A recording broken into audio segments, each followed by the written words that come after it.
Oh, way down south from the land of traders, rattlesnakes and alligators run away, up away.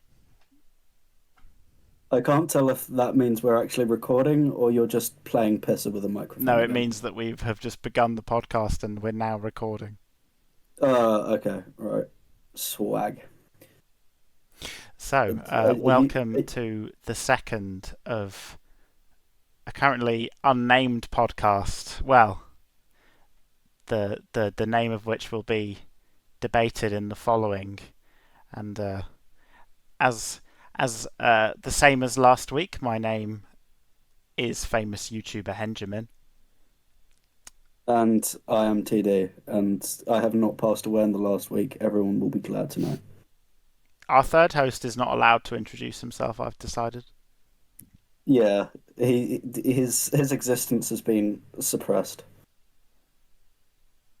How does this make you feel?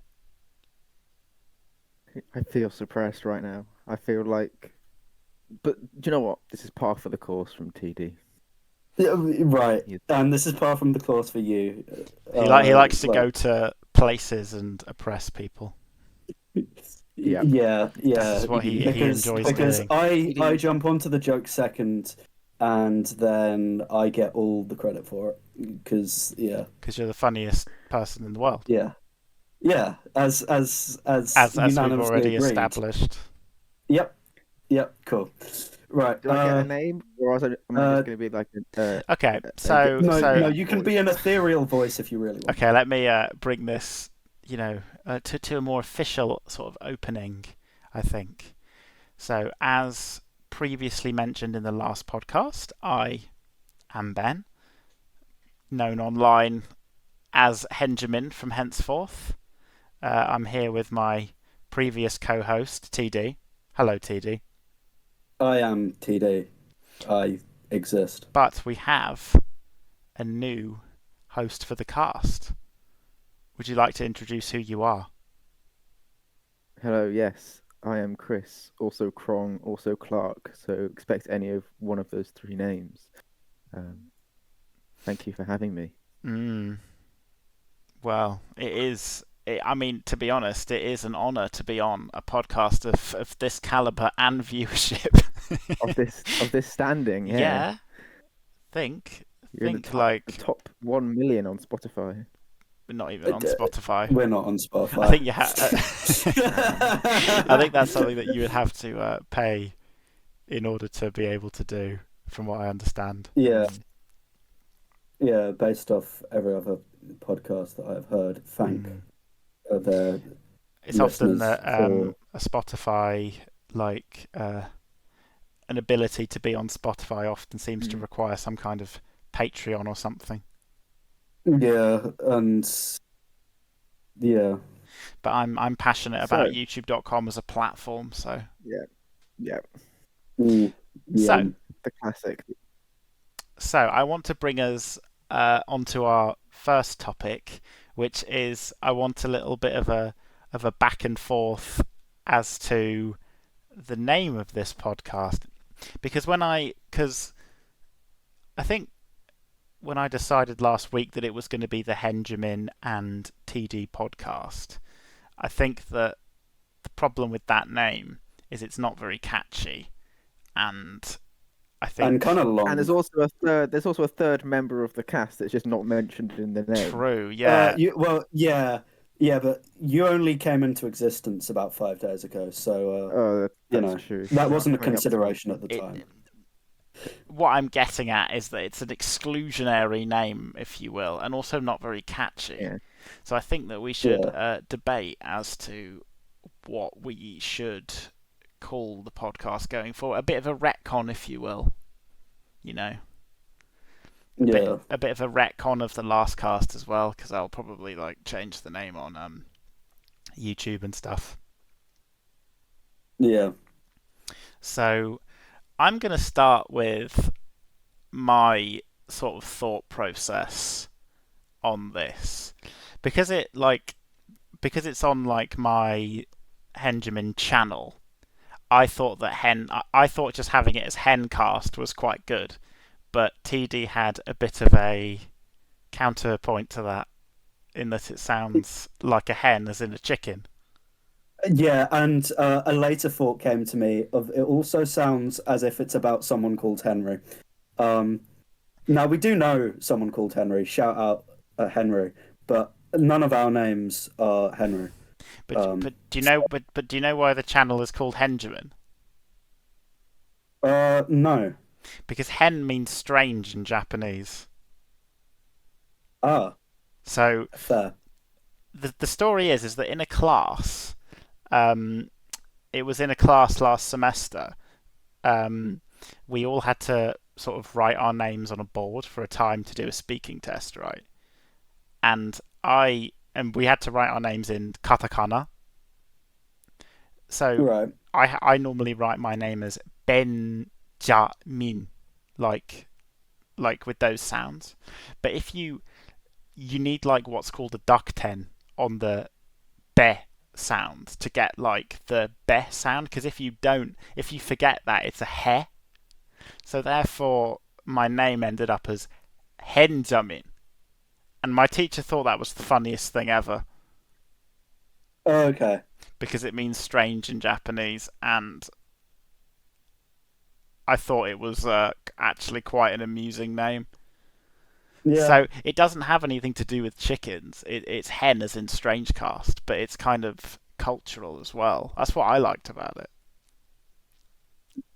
Um, I can get behind that, but for an English spoken audio recording and a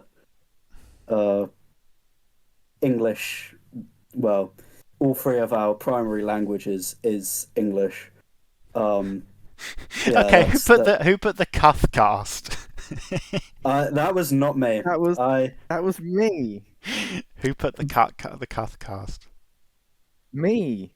I put the cast. yeah. It was an So inspired thought. I mean, we do all love St. Cuthbert. He's a great guy. Um, I it think it kind of I it think kind of these like does I think these other. Sorry, I interrupted you there. it kind of does encapsulate our shared history as a group, but But um, it's in jokey, and no one on the podcast listening to the podcast right now will know what you're talking about when you say Cuthcast. yeah, yeah. Other Well, than other than it's about St. Cuthbert, and he's a well, great guy. my counter argument to that would be is that I don't think understanding the joke behind it being called Cuthcast is really relevant. It's just the name. I don't think that choosing a but name like uh, TD, Ben, and Chris debate the world is any less catchy or different to the Cuthcast. I don't think it isn't. I don't think it's significant. It could be just a Now, name. I came up with a name that I have not put down on the oh my god, document I've actually because like a good one has just come to my head. you go on. So the word in Japanese for international, right, is kokusai. Kokusai cast. I like that. Again, I think it's a nice name, but would its meaning not be lost on people who do not speak Japanese? But the I weebs, Chris, the weebs. I mean, But I also, was I does was it? I'm thinking, Ben, that might be a problematic name. What, having I was Japanese language thinking Well, things? of well, having the if you name think, something based around time zones. Yeah, we'll go with that because at the moment we're in three different time zones. Now But this but will but that but not but but be that might not be the the case forever. it won't be the case forever, but I'm not planning on being in the UK forever. I know you've got plans on coming back out to Japan. I've got plans to after I finish my degree We'll see about jump that. jump country. Well, like So I'm not making long plans like that. We will see. Is my yeah, answer to that. uh, I mean, my plans are only to leave the UK. So that gives me what about 194 countries, give or take a few. Whether Um, people So will you're gonna be go here to to join us next year. you're gonna go to North Korea? Would that be better than the oh UK? Yeah, yes, that was yeah, exactly what I was going to yeah. say. I'm I hope gonna you're all excited for next year's instalment of the cast, where TD joins us from Pyongyang. yep. Shout out Kim Jong Un. I could travel back in time because they're only in year like 114. Yep, that sounds good to me. Okay, I think we're getting off topic quickly. Let's bring it Yes. back onto focusing on Yeah. choosing a Hi, name. hi. Welcome to life. Okay. There is no topic. Okay. Maybe seeing it's on the Henjamin channel, just make it the Henjamin podcast. Wow, egocentric. Well, it is on my channel, to be fair, and I am the one So, editing it. in other words, you've just got rid of my name from the podcast. Wow. Well, Wow. you're not the only Wow. Wow. co-host. You're not the only... Wow. Yeah, I don't like to do Wow. that, and that's why I thought that's why I thought Headcast would be better. But why don't you just call it the Henjamin and Friends? Or Cast? or we could Hen Friends have Friends this cast. Friends cast. Yo. Friends cast, but that doesn't really give you Friends any cast. idea as to the content of what we're going to talk about. Yeah, but which podcast actually gives you a name, gives you a identifiable mark on what is the content of the cast? Look, Friends cast. I'm trying to create a brand here, okay? That's what I meant with Cuthcast, is that it doesn't matter. The name doesn't matter because you never use the name to figure out what it's about, apart from things like the Harry Potter cast. Yeah, you could probably infer what that's about, but most podcasts It's about Pyongyang, North Korea. the Kim cast. Yeah. Okay. In that case, I side with Clark. Cuffcast works with me. Well, I don't He's convinced me. I don't agree with that because I think that the Cuthcast no, I think podcasts should give you an idea as to what it would be about from the name. Because like no one will understand that whole joke. But if so, examining all the podcasts that I listen to, and feel free to chime in with any counterexamples. But the one that we actually discussed last podcast was the Jarcast, and they do not discuss jars. Yeah, but they There is a jar in the podcast. But it's James Alex Rubin. Well, yeah, but Ruben's left, and they didn't change their name. Yeah, and they said Yeah, they regretted naming it like that, but that was initially what it was supposed to communicate. Well, the name does still work because you just say Jarcast, but jar is in like I can't read German. JA. Yeah. Yeah, Yarcast. It's the Yarcast. Yeah, so that doesn't actually give any discussion as to what they're discussing in the podcast. Mm-hmm. That gives the names of the people in the podcast. So the Friends cast would work because it gives the relations of the people in the podcast. But I think that's too non-specific and it's not catchy enough. No? Are we at an impasse here? I'm just trying to think. You could have the world according to Hen. Why can't it be? Why can't it just be Hencast? I think Hencast is good because it's like that's the name of the channel is Henjamin. Making it Hencast would make sense. I don't know. Like it just gives the chicken/Henry vibes. Well, as soon as you start listening to the podcast, you'll be like, it won't be like, yes. So, what's your favourite chicken? My favourite would definitely be the rooster. That would be my favourite chicken. That's not a chicken. That's. And actually, I've just realised that's the opposite to a hen because a hen is a female chicken and a rooster is a male chicken. What are our initials? THC. Okay. Yeah, THC. Maybe we can't use that as part of the podcast. Yeah, but the thing is, might give the wrong impression. No, but the problem with that is that Jar did that, and then the three of us might not be around for every podcast, so I think it would make no sense. That is true. I think but it would make no sense. Hen and Friends then. Hen and Friends gives you scope to add or remove hosts at your will. I think Hen and Friends is good. When TD eventually launches his inevitable takeover bid, you can just kick him off the cast. What? Be like a power struggle. Yeah. Played out across multiple casts. That would make sense.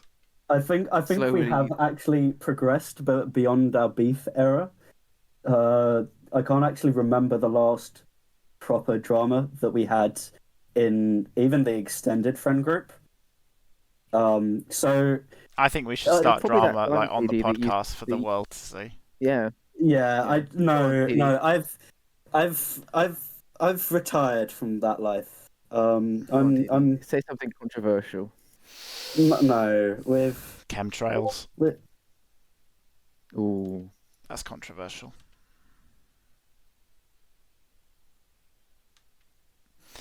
right. Okay. So moving on. We've Okay, come to so- some kind of conclusion with that. So it's the Hen and so it's Hen and Friends podcast, and the N is obviously like an N, not and. It's an N because that's just more fun.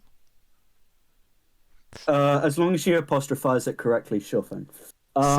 So what you're we've it's the name is here. We are presenting the Hen and Friends podcast, and you, the dear listeners, are listening to the Hen and Friends podcast.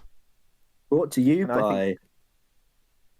What were you I about think to we say? should do we should do a new introduction now and restart the cast from this point, and you should start it with saying, "Hello, my name is Hen, and my friends for this week are," and then you can introduce us, and that's how you can do it going forwards.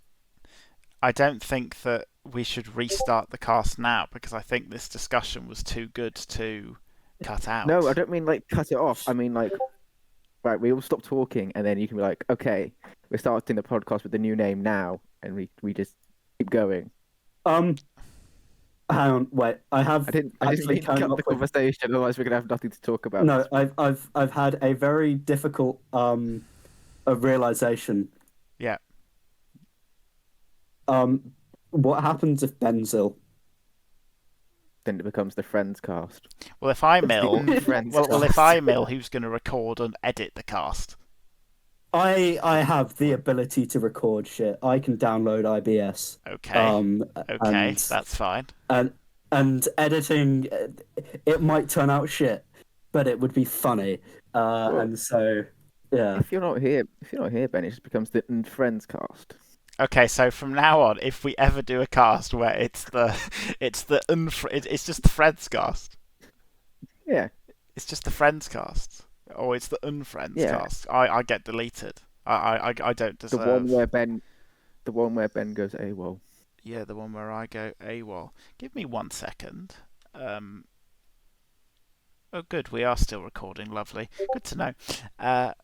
So, in which case, I'm gonna invent my new intro, and we'll take the rest of the cast from there. How about that? What was the point I just finished making before TD mentioned over it? No, I'm not talking about deleting the what we've already. I wasn't talking about Right. deleting it either. I was Okay, literally so doing the moving things on. that I you're can't be about to bothered for do. this debate because I don't understand the point that either of them is making. Next topic. Didn't I root for Next the same topic. idea? No. No. Is this next ending topic. here? Is this ending here? Yeah, this is no. Yeah, See, look at this. He's already taking over, Ben. Yeah, this is He's like stifling the power struggles going on here. for the love of all that is good, shut the hell your nan. This is great. This is like And- this is like 10 out of 10 content right now. This is absolutely shit. Don't talk about my Go cast like that. You will be on the friends list next week. Yeah, it'll be Hen and Friend next week.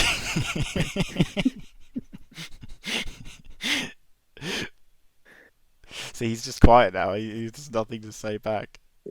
I have nothing to say back. Last cast was a Because lot this is- more it was a lot less chaotic without Chris. Last cast actually had less chaos energy, and we called it chaos energy.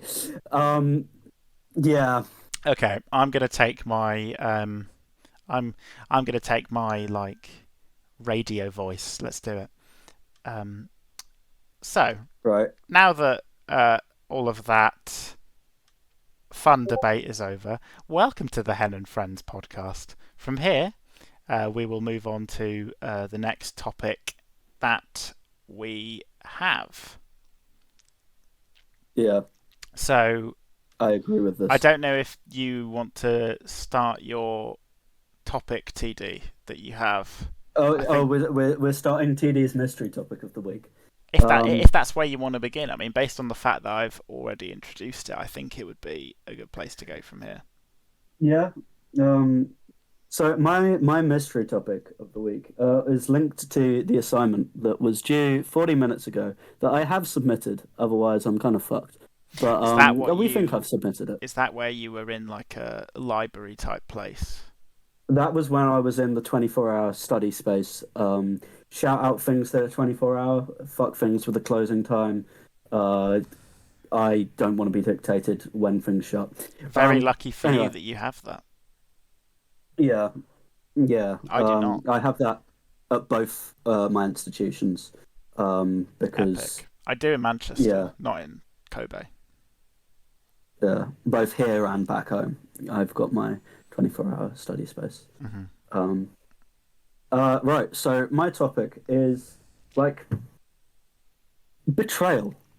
Um, kind of a weird thing because we generally would think of it, you know, if you're like loyal to something, it's generally like loyal to your significant other or loyal to like a cause or whatever. But my assignment was on like how to like rebuild a like secret service agency after like betrayals happened and like what incentivize someone to betray like not only their country, I guess, but also like their colleagues that they're working with and that kind of shit. And I was like, that's interesting because what even is betrayal in like the wider sense? Loyalty, And loyalty, loyalty. okay, Kendrick. uh, that's very interesting, Yeah, actually. That actually is quite interesting. In like it kind of links to something that I was talking about today with regards. It's not specifically with regards to like secret services, but it does kind of link to like espionage and stuff. Um, yeah. so what? Like, do you mean loyalty as in like specifically with regards to a secret service? That was what the assignment focused on. Obviously, if you're unfamiliar with that kind of shit, then yeah, we can go more broad. But if you haven't got any focus on like secret service and intelligence and shit, Well, I'd be actually, interested to listen. it's interesting because I was speaking with my girlfriend today about. I won't introduce the context as to why we were talking about this, but we were talking about Oppenheimer and the Manhattan Project, right? Yeah, And we were yeah. I talking, have now watched the movie. and we were talking about the nuclear weapons and sort of like how they got into Soviet hands. Yeah, And apparently, it was through a I don't know if it was one of the British scientists, but it was a yeah, British like it was a it was a scientist. Can you confirm yeah. that? It was.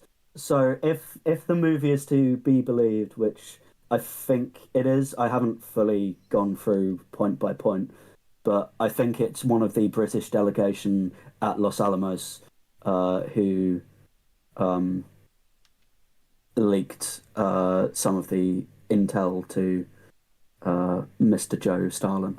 Mm. And and I thought about what would make someone do that, and I think especially though in that time, like sort of Western Marxists and like Western like Western people of sort of far left persuasions had kind of much more sympathy to the Soviet Union than I guess modern sort of leftists would have now. Yeah, I guess it was seen as like the sort of implementation of socialism at the time, you could say. yeah. Um, Very interesting you bring that up. Because one of the things that we were taught about is like why there's generally four reasons why people betray. Money, Hmm. ideology, Yeah. coercion, Hmm. and ego. Ego. Um, That's an interesting one. so money's obvious. Yo, I got some cash. Do you wanna give me some secrets type shit? Uh, Ideology, it kind of is obvious until it isn't. It used to be based off what my professor was saying. It used to be a lot more common back in the Cold War era, like as Mm. you're saying Yeah, because with like these there were top. actual like Western Marxists sort of had a vested interest in the like I guess survival of Yeah, the Soviet bloc, I suppose. the Soviet, yeah, the Eastern. Um, Now you'd think it would kind of drop down and drop out as soon as Soviet kind of disappears because no one's really going to justify that China is that much better than the West. But he we actually had a discussion after class, and he was like, now that I think about it, it also does like stem from like ethical issues. So if you're like a member of Just Stop Oil Hmm. or Extinction Rebellion or one of these things, and you all of a sudden find that your government is spying on these groups for potential extremism, Hmm. um, you are somewhat more inclined to leak intel, maybe not necessarily to a hostile power or a hostile state power, but a hostile um, local power. And uh, the example of like Edward Snowden was Hmm. brought up, But again, and wasn't Snowden like he was also doing that on for sort of what he believed as covering up the truth that I guess the US didn't want everyone to know I or don't. whatever.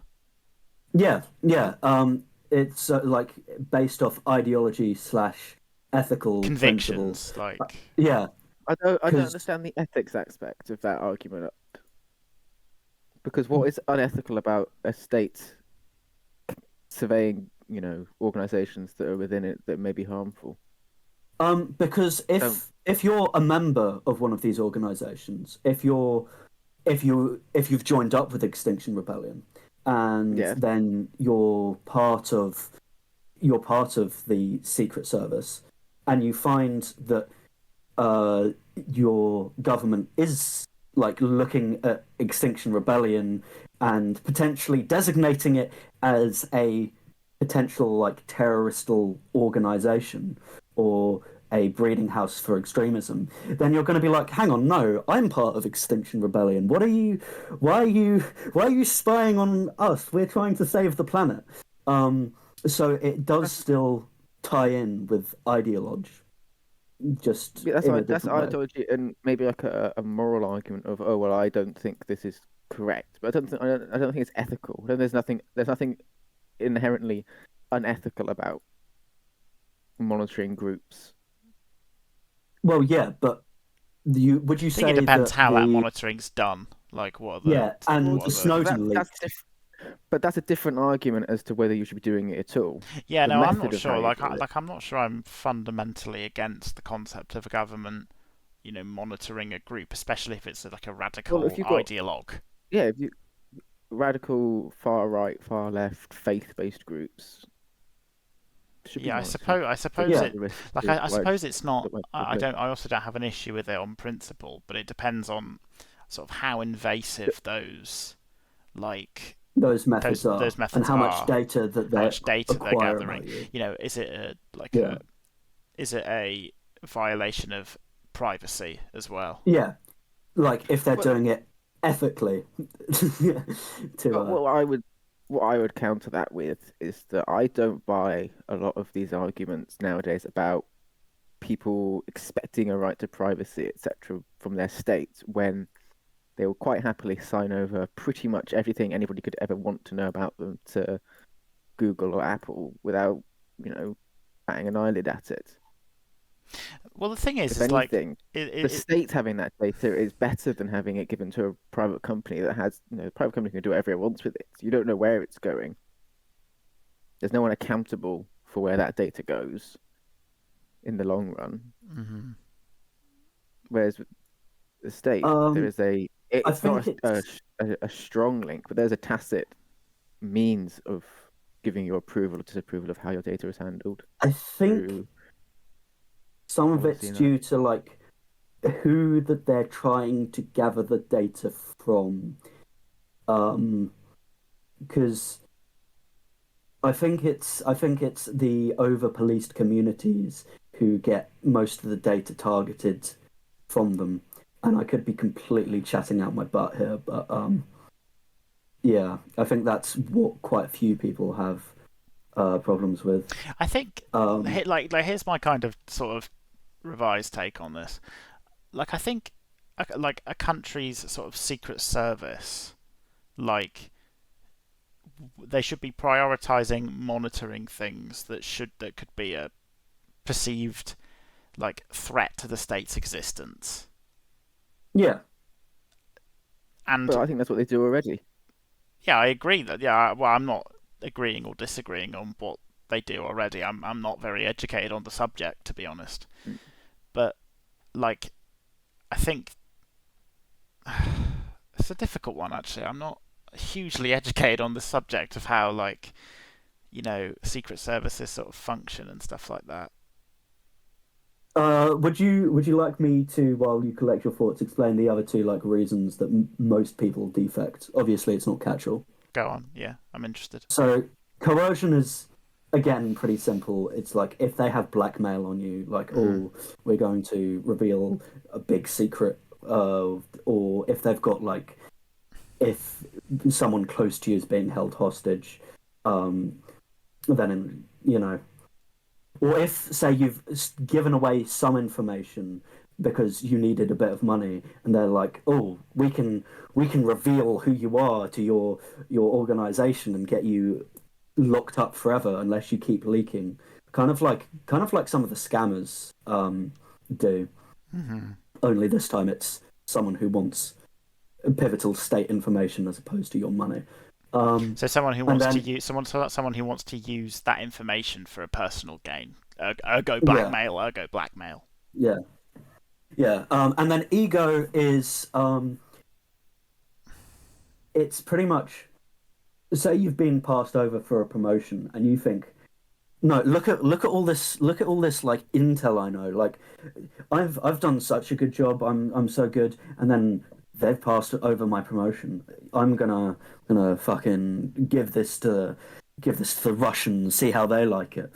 You like, and then call up Putin and be like, you know what? Like I've got another thing that kind of relates to this that might be interesting to bring up, but similarly to last week, and because I don't have any drinks this time, this should be the last time this happens, but I think it's time for the toilet trip bit again. TD's piss break monologue. Yes, only but this time I'm joined. But now you're joined. Yeah. So I'll let the two of you. Now it's a dialogue. Yeah. Now it's a dialogue. Right now it's a trialogue. Is that a word? Yep. Is there a trialogue? I think it is. See? Because it's something as part of EU legislation. Okay. Yay. I will be a few minutes. You two enjoy your dialogue. Yeah. Enjoy your piss. Right. So hello and welcome to what was formerly known as TD's piss break monologue. But you're here. I'm here. How do you feel to be part of TD's piss break monologue? Oh, you know what? Biggest honor. Yeah. Been looking forward to this ever since really I heard about it. I've always wanted to be, a part of TD's piss break. I think the many hours I think that you and I have spent waiting for Ben to have a piss break means that we're well versed in this segment. Yeah. chomping at the bit to be able to do it over audio as well as in person. Yeah.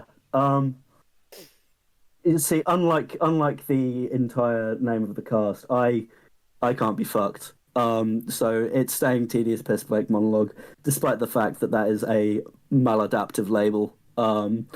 Because if ever it's just you and Ben, then it's still going to be Still- TD's piss break monologue, but I'm not going to be Yeah. there. Maybe I can record like a 3-minute still- segment. Well, it is still your piss break Well, yeah. if you're the one going for a piss. No. You see, it's not. Even though it's Ben's piss, it's my piss break monologue. You know. Yeah, but it's the name still works if you're the one going for the break. That was my point. Oh yeah, but Yeah. No, Uh, I completely agree with that. good. I'm glad. Because you're going to be the one who's naming that segment in the whatever. Yeah. What in the like chapters on timestamps. the description? Yeah, the timestamps. That's the one. Yeah. And you can have fun listening to that and then deciding the name. Okay, so I'm not going to know what you guys just talked about, and I'm going to find out later. Yeah, exactly like how it worked last time. I think it's a little bit of fun. That's why I didn't write my topic down on the Google Doc, because Well, I think yeah, I do agree. Well, I think some things we can write down. If you want to keep some topics as a surprise, that's up to you. yeah, we can have. I'll allow the both of you to do that at your own discretion. I was thinking about how we should structure this going forward, and I was thinking maybe we should have like a predetermined question that is the main focus that we can all then prepare for that was and kind think of about. what I was thinking. Maybe in like the last 15 minutes or so, we have like one of us has a surprise question that we then pose to the other two. And I that's think like we the can last kind of 15 minutes of flow that as we go along. But for now, Bold of you to assume that we're actually going to have a decisive structure. well, we can figure that out as we go. But Yeah. I guess we'll go back to the previous point because I feel like I didn't flesh out kind of what I wanted to say about it. Okay. But I don't know if you remember, like, I think it was like last year or 2 years ago, but there was that guy who like leaked, like, was it like, I don't know if it was like CIA documents on his Discord server. Yeah. Did you hear about this story? Yeah, because it ended up on the Wow random Mao. YouTubers. Yeah, it ended up on Wow Mao's server, I remember. Yeah. You know, and this was But, like... Go on. that happens regularly with, I believe, the video game War Thunder. Because it's supposed to be one of the most realistic military games or whatever. Mm-hmm. And then, in order to prove the developers wrong, what people who probably shouldn't have access to this information do is you put it on the Reddit and be like, well, no, actually, the most Reddit fucking thing known to man. Only instead of being a pretentious neckbeard, they're instead leaking classified military information. Mm-hmm. I think I would add a fifth reason to your 4 pillars of why people would leak information or act against the organization they work for, and that is ignorance. Yeah, well, this is kind of what I was about to say. Is the only reason this guy... Or do you want to finish, Chris? I'll let you finish. I was going to finish. Thank you. It's that people leak information without realizing that it's actually illegal to do so, or that the information they're leaking is sensitive. It's not a thought that enters their head. But the War Thunder point is quite funny. I'm going to be honest. Yeah. In that sensitive documents pertaining to military hardware leaked regularly Thunder. just to prove that the developers should have added 2 points to the damage of that armor piercing shell or whatever. The barrel no, but this guy, like, 3 degrees. the reason that this guy leaked the documents that he did was because, like, it was just because he thought it was funny, because he thought, oh, ha ha ha, yeah, I can do that, to his, like, very impressionable, like, followers on the, and you know, this was leaking like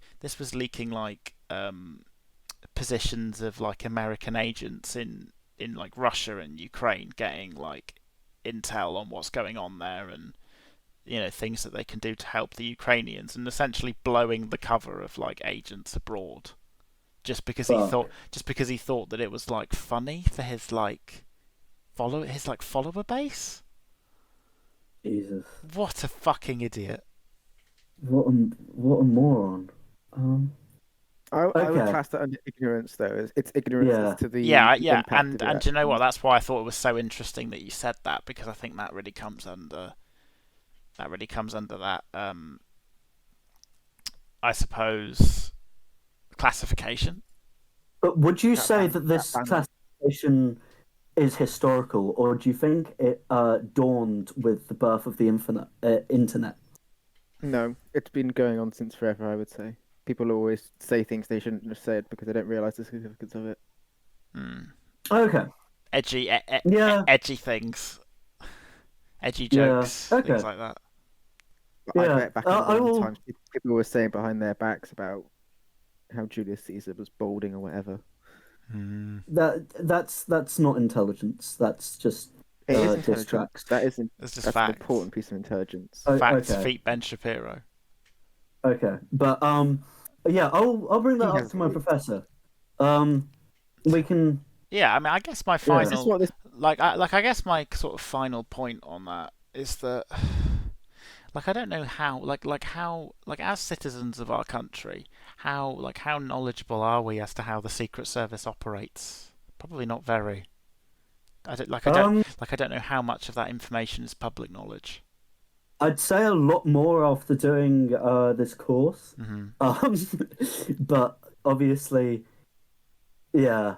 So do you think But yeah. so do you take the position that a government shouldn't be monitoring groups it might consider extremist? Is that the position you're taking? No, I'm saying it's a position that someone who leaks information could say. Ah. Um, I it's it's whether you're asking me this from my own ethical standpoint Uh-huh. or whether you're asking me this from the logical standpoint that I have to look into when I'm doing my international relations stuff. Hmm. If you're asking Would me it? I think it'd be more from interesting. the I think like, to me, that's just quite an interesting question. So I would be more interested to know what your opinion is on it than anything. Yeah. What is your gut feeling? Like what? because if it's the stance that I take when I put my brain into international relations mode. It's yes, a government has to monitor like pretty much everything. I would agree to an extent. It holds the monopoly on violence within the state, and therefore it should really it has the ability to do whatever it wants to. Um, Mm, Now, is that I wouldn't say morally that. right? I wouldn't say that. Well, it holds sovereignty over the land it controls. It's up to that government to do whatever it wants in the land it controls. Yeah, Um, but it's also like, well, we're talking in the framework of a democratic country, though, such as our own, yes, and I think yes, whatever the government does also will fall under the scrutiny of the citizens. yes. That's the thing with the international relations In an standpoint authority is in that an authoritarian state, no, but in a democratic country, or a country that pays lip service to democracy at very least, it's like that is something that will yeah, happen. yeah. That is a problem with a lot of the international framework theories is that they only consider states as actors. Any sub-state actors are generally disregarded. Um, Yeah, and I think that that is an which arguable is like the flaw. thing about, like, things like realism, where it's like there's the great powers, and then there's the sort of, like, I guess you could say, like poker chips that the great powers use to play against each other. Yeah, but even with like liberalism and Marxism, there it's it's generally because you have to look at such a big picture in the globe. Zooming in on any one country and its internal politics just muddies the water to the point where it becomes a useless framework to view things through. Um, Well, yeah, but I think like we're thinking about it in terms of how our own government would do it. No. um, yeah. So on the more no on the less academic, more just me thinking me thing. Yes, I'd probably rather the government have my data than Mark Zuckerberg have my data. Hmm. Uh, I'd rather my government have my data than the Chinese government have my data. Hmm. Um, would in an ideal world would only I have my data? Yeah, but that platonic There's a lot ideal, more things going on than that. yeah, yeah, that platonic ideal, I don't think can manifest not in the way the internet's been built. Um, I think it would take global spanning regulation for the internet to not gobble up my data. But I don't think that's going to happen, at least not for a long while. And so here we are. Mark Zuckerberg has my data. Uh, Probably who else? Uh, what's the other? Oh no, I don't. I don't have Twitter, so Elon doesn't have my data. Go me. Oh, Bill Gates does though. So I Hmm. guess I'm getting 5G implanted into my brain or whatever the hell the most recent I thing think, is. yeah, I think I need to clarify something. I think before I said, oh yeah, like a government, has the right to do whatever it wants to its citizens because it's the like when I said I kind of agree with that. I didn't mean that I think that your government should know everything about you, but I think in a democratic framework, it's up to the state to, I suppose, decide what it needs to know. Like what it needs to know in order to keep its citizens safe, and what it needs to know in order to keep, like, it, to ensure its own survival. And I think the monitoring of, a group that might be considered sort of extremist or might be considered a general sort of threat to the state's existence could be justified under those terms. But I think, blanket, 1984 like surveillance on absolutely everyone would probably be overkill and a bit of a sort of infringement on human rights, I think. Oh, yeah. But if the government really wanted to do that, then it could. But I don't think but the problem is most like I don't think the citizens would ever accept that. Not in a Uh, democratic country. yeah, not in a democratic society. Um, So I think yeah, like you have to kind of look at it more from how these states actually function. You know what I mean? but I think if you look at some of the features in People's Republic of China, I think they might not have know everything about everyone, Hmm. but um, I mean, I know uh, like the surveillance there is certainly going to be more extensive. so you can like buy drinks by facial recognition. Like you go up to a vending machine and you stand in front of it, and I think you have to do put a verification pin through your phone, but it facial recognizes you, and you can buy drinks with your face. That doesn't Um, mean though that the government like that. That doesn't mean that the government is like doesn't necessarily mean that the government's collected like everything about all of its citizens though, does it? no, but that like I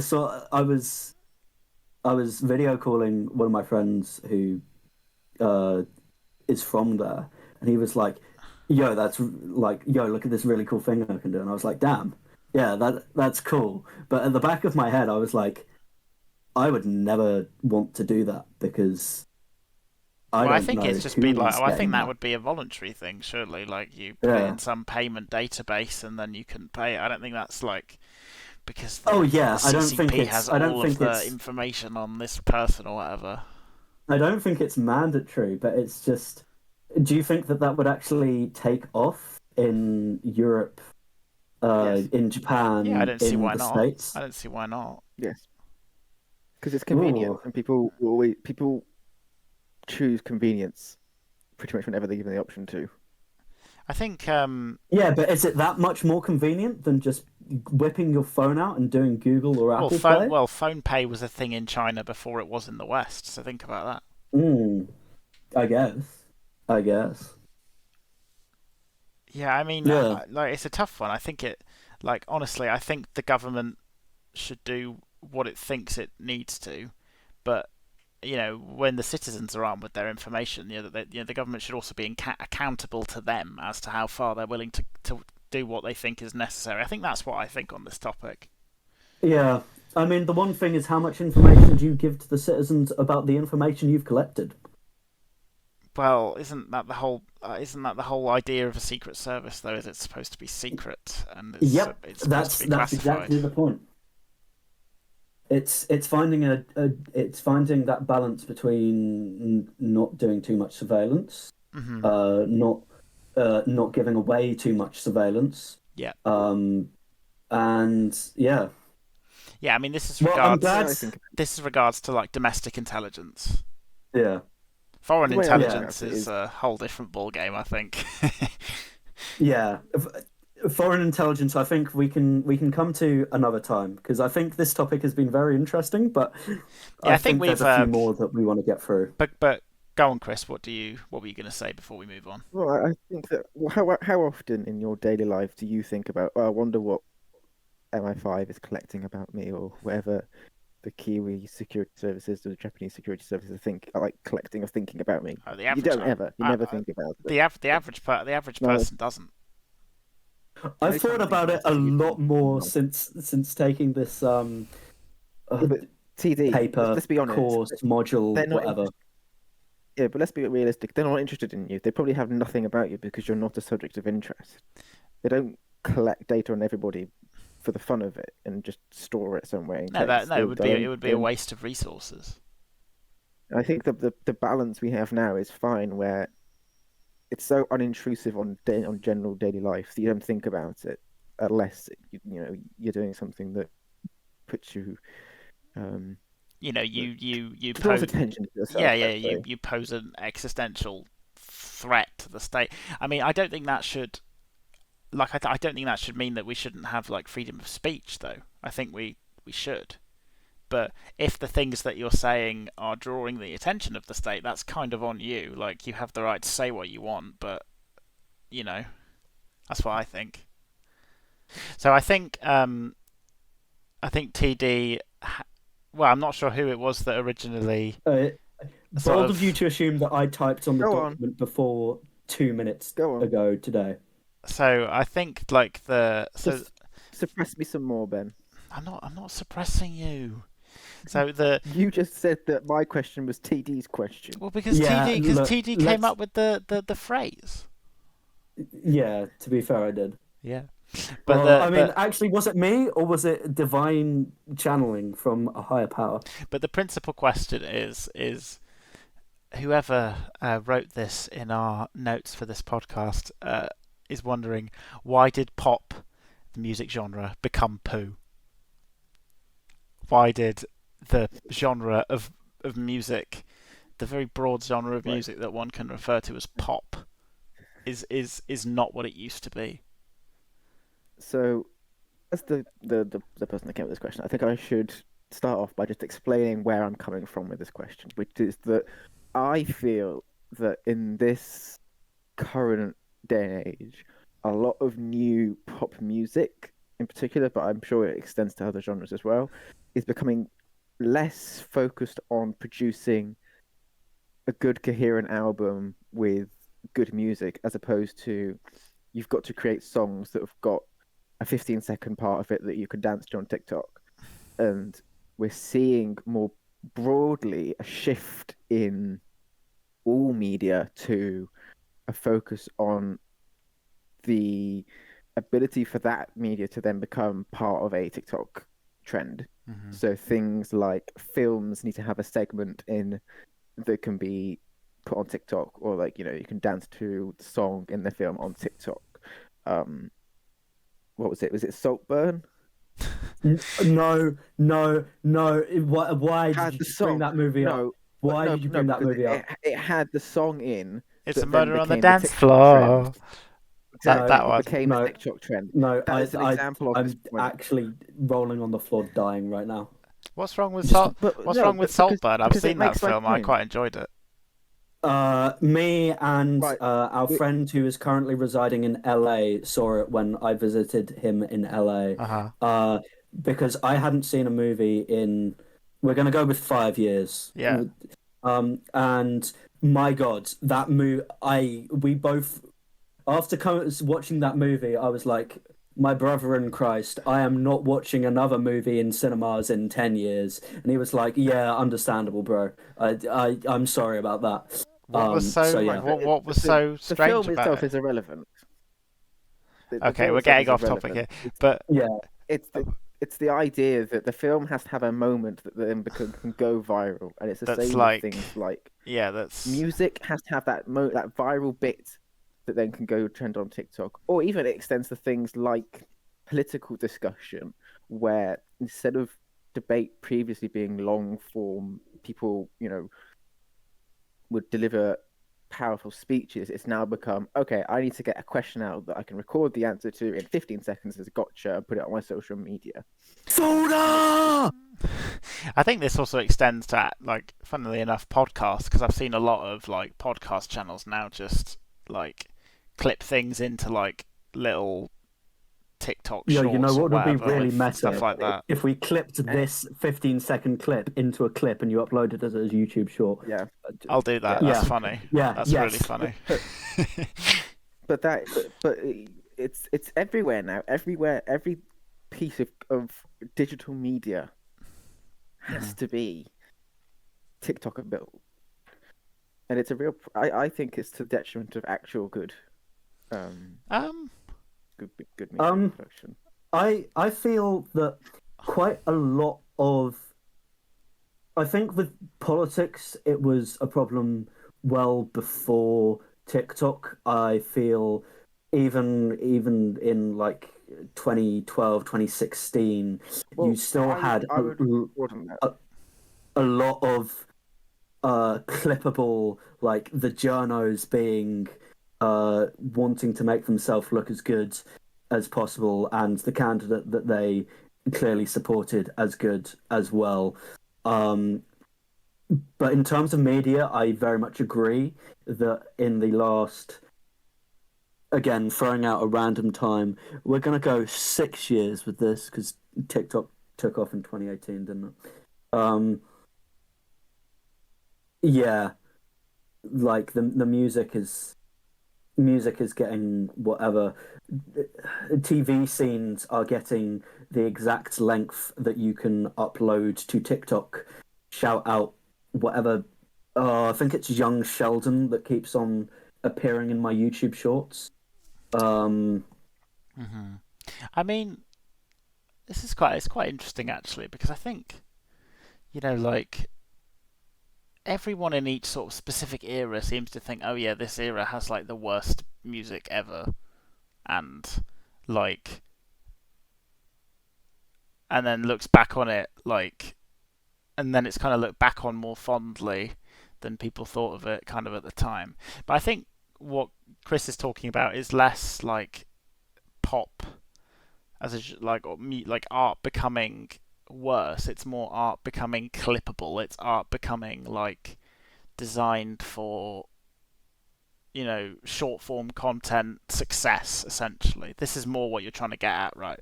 That it's the point is that music and art isn't being produced without TikTok or short form media being a serious consideration as part of the design process. I think that's quite. I think that's quite an absolutist statement, though.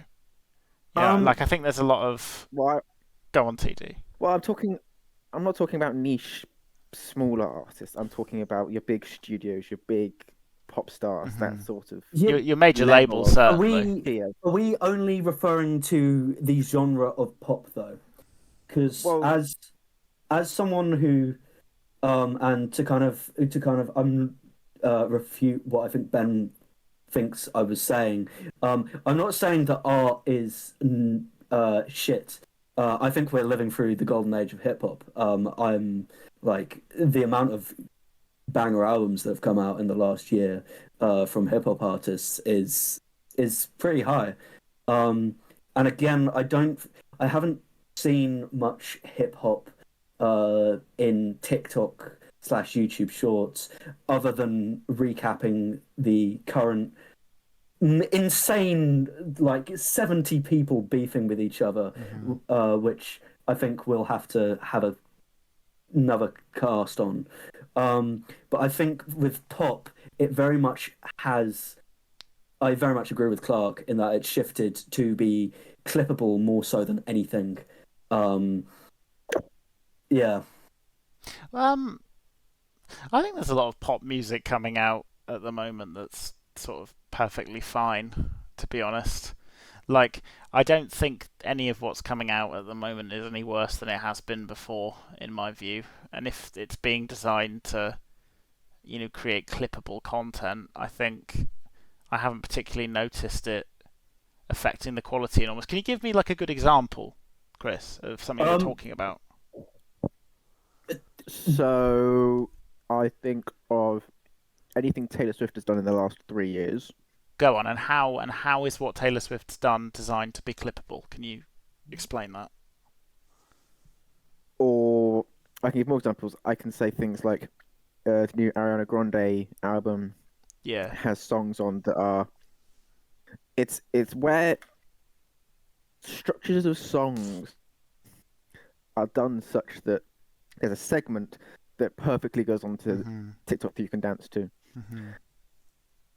So, Murder on the Dance Floor, yes, it predates TikTok, but it was re-released, with as like an updated version because it was getting big on TikTok, where Yeah. that segment of the chorus fits perfectly to dance to, or like use as a background clip on TikTok. And it's the same with things like Yes and by Ariana Grande has a perfect segment that you can use on TikTok as And I've actually it's just I've actually heard that album actually, and I think with the Ariana Grande album, because the album is very boring apart from those kind of little moments. right. or Hit. the Taylor Swift one is Karma. Karma from her last album before this one is literally designed for TikTok Okay. because it talks about cats, boyfriends. It's perfect for like a whole Some range of things on non-specific TikTok to put like your back into things. thing to talk about. Yeah. Megan Trainor. Megan fucking Trainor. Her music. Like, you've got this hate boner for Megan Trainor. You No, should get no, over. no. It's not just me.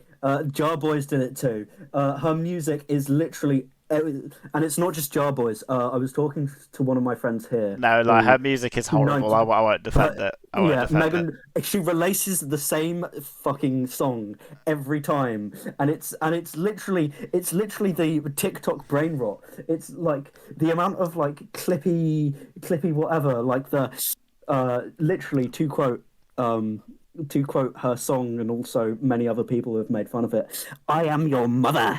You will listen to me. Let's Like, Marvin Gaye and get it on. You see, that one was before TikTok. But Charlie Puth is bad though. But the I am but your he's mother got perfect pitch, guys. It's fine. Is literally TikTok bait. Like because it contains all the like pop feminism that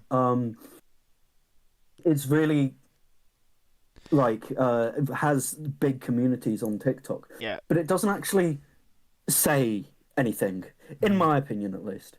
Well, interesting though. You're kind of separating out hip hop music from that. I think the thing is though, hip hop music is as popular as pop music, I would say. Like You see, that's what like I was also going to say. like it Because is like what does you can pop argue music though. Yeah, mean? you can argue though that hip hop kind of is pop music. Yeah, Are you gonna because tell? pop is just short for popular. Are you gonna tell me the new Drake album isn't pop music? Because it is. Uh, and for all the dogs, No, but like just we're no, but just any Drake album.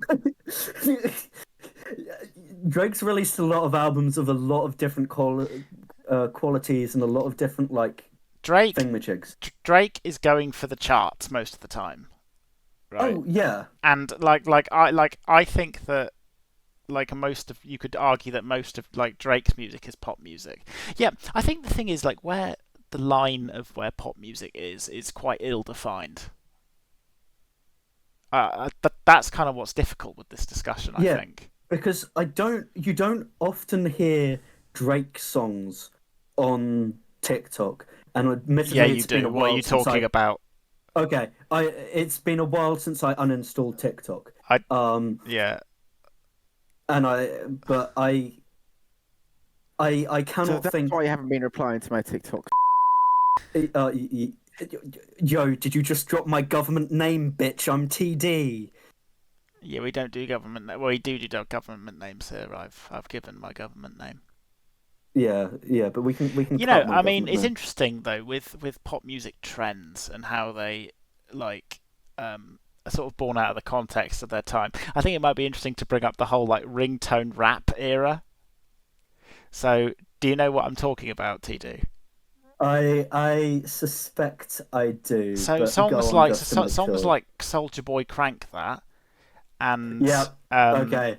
like Yeah. fucking This Is Why I'm Hot. This is why I'm hot. This is why like that these songs that had these very sort of simple ringtone sounding sort of beats. These Yeah. songs were all designed to be sold as ringtones on like Nokia brick phones in the late 2000s. And they were going for that trend, which seems really outdated now. So therefore, these songs have aged really poorly.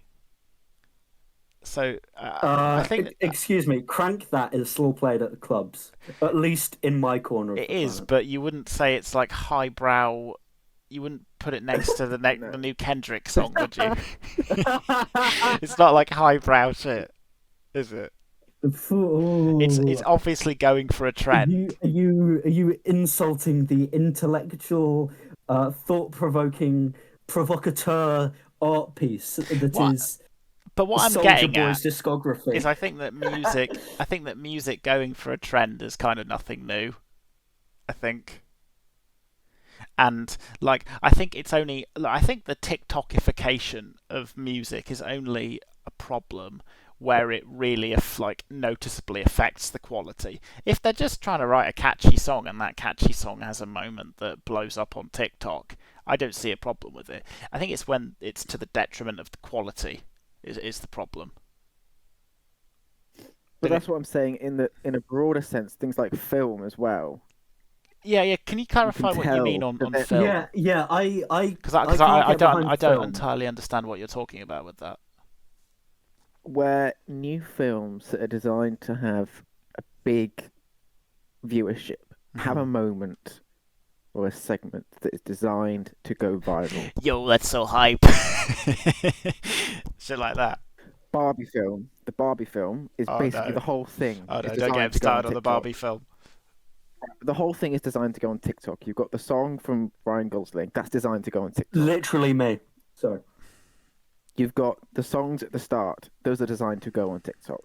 You know, you've got I said Salt Bun already with the dance segment in that film and the song choice, Mm-hmm. where that is you could tell when they were producing that film, they knew what was going to happen. Yeah. Well, I don't think the dance segment itself is able to go on TikTok. I think they have some policies No, but against that. no, but what I mean is that people on TikTok can emulate the film, Oh, okay.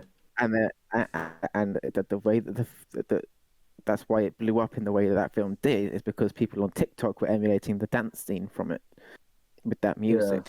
I think That's why it blew up so much. I think I only see things like this as an issue where it, yeah, again, like in search of all these moments, it really affects the quality of the music. If it's just a reason for them to try and write more catchy songs or more memorable moments in a film, I don't really have a problem with it. I think where it affects the quality and it feels overbearing, like Drake's Tootsie Slide or whatever. Well, yeah, but that didn't even blow up as well as I think he wanted it to. But it was designed. But it was designed for It that was trend, and designed it's to, overbearing and obvious, and yeah. it's like there's no merit to the song outside of that.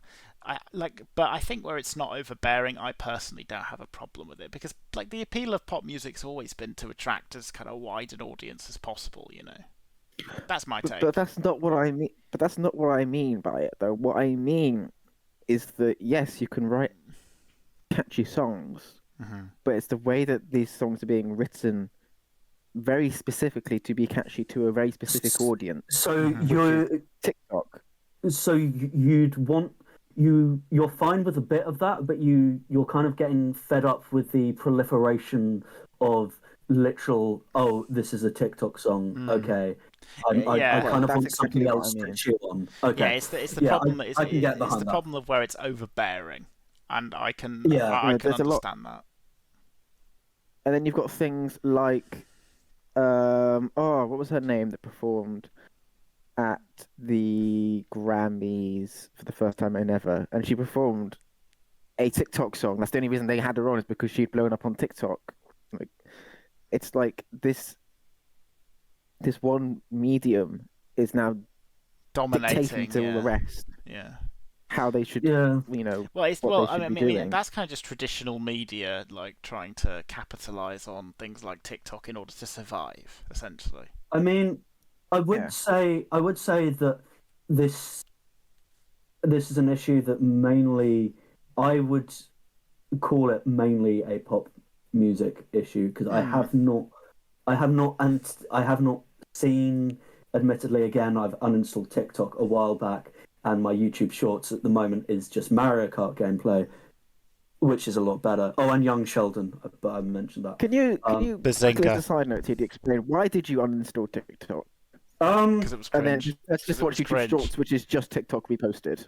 No. Right. So one, my YouTube Shorts is for the most part content from actual YouTubers. So I feel that there's a line drawn in the sand there. Yeah. Other than fucking Young Sheldon, but I can't get rid of Young Sheldon. I tried. Young Sheldon. He's back. Him and his Texan family. They follow me. Okay, and then why I got rid of TikTok? I just felt like I was doing it when I got bored, and I feel like there's a lot more productive things that I can do when I'm bored. Like, I see. not to be too boomer, but I can go read a book. I can go talk to people 3 in real tickets to life. book, please. Yeah, So literally. So you're saying is that you didn't like the addictive nature of it, and like the brain rotting nature of TikTok, which is true. It is literal brain rot. It's designed to be that way. It's designed to be that way. Yeah. And so that's why I uninstalled it, and I feel YouTube Shorts is a lot more manageable, especially because it breaks half the time. Then when I'm like trying to go to the next short and whatever, and it's broken, I'm like, what the fuck am I doing? But I think, I think to sort of close this, I personally feel that, like, with it trying to go for that audience, I think it's only an issue where it's overbearing, I think, and where it's obvious that this is what it's trying to do. If you're just writing a catchy song with a moment that could blow up on TikTok, I don't see that as a problem. If you're just writing a cool scene in a film, I don't see that as a problem. Where it feels overbearing and like it's specifically kind of going for that, as opposed to succeeding as a song or an art form first and foremost, I think that is a problem. I would agree. But you said this is mostly like a pop thing. Honestly, purely because of MGK, this has happened with like the kind of TikTokification of like punk, pop punk music as well.